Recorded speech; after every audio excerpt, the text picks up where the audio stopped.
शराब उस जमाने में मटकों में स्टोर की जाती थी, उन मटकों को उन्होंने तोड़ दिया, फोड़ दिया, पूरी की पूरी मटकों में से शराब बह करके जाने लगी और हमारे गाने बजाने वालों ने उस शराब को शेषनाग तक पहुंचा दिया।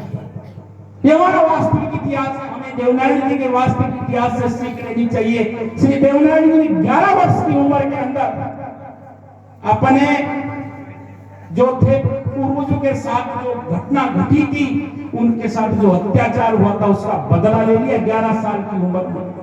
हमें सीखना चाहिए।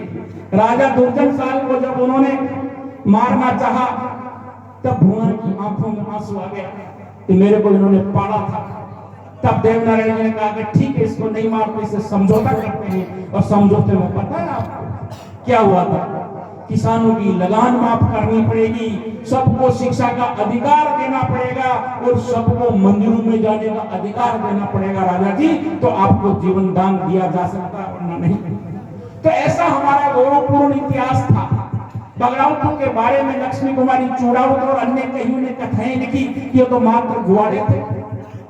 अरे गुवाड़े खुद नहीं थे, 1444 उनके ग्वाले हुआ करते थे। बहुत बड़े राजा रजवाड़े थे और घोड़े खरीदने के लिए काठियावाड़ और काबुल तक चले जाते थे। वहां से बढ़िया नस्ल के घोड़े खरीद करके उन घोड़ों को दौड़ाने का जो रिहर्सल करने का कार्य था उनका, वो दौड़ाते दौड़ाते अरब कंट्रीज तक पहुंच जाते थे। और रास्ते में बहुत से राजा रजवाड़े आते थे, लेकिन किसी की हिम्मत नहीं होती थी उनको रोकने की। जबकि उस समय का माहौल बड़ा संकालू था। कोई राजा किसी दूसरे राजा की सीमा में मित्रतावश भी जा रहा हो तो घोड़ों की टाप से उड़ी हुई धूल और झंडे को देख करके राजा अपनी सेना को अलर्ट कर लिया करता था कि कहीं मेरे को हमला तो नहीं कर रहा। ऐसे संकालू माहौल में आए दिन घोड़े दौड़ाने जाना ये मामूली काम नहीं था। कोई भी राजा रजवाड़ा उनके सामने सर नहीं उठाता था। उनको पता था कि बगराउत दुनिया के सबसे बड़े योद्धा, राजस्थान का सबसे बड़ा अगर वीरता की गाथा है तो बगराउत महागाथा है।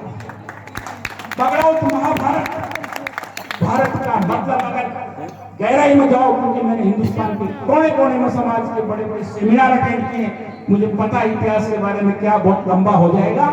इसलिए मैं अंत में आप लोगों को केवल इतना सा निवेदन करता हूं कि श्री देवनारायण जी ने जो मुहिम छेड़ी थी पाखंड अंधविश्वास के खिलाफ, आपको और हमको पाखंड अंधविश्वास के खिलाफ होते हुए शिक्षा की तरफ अपना रुख करना है।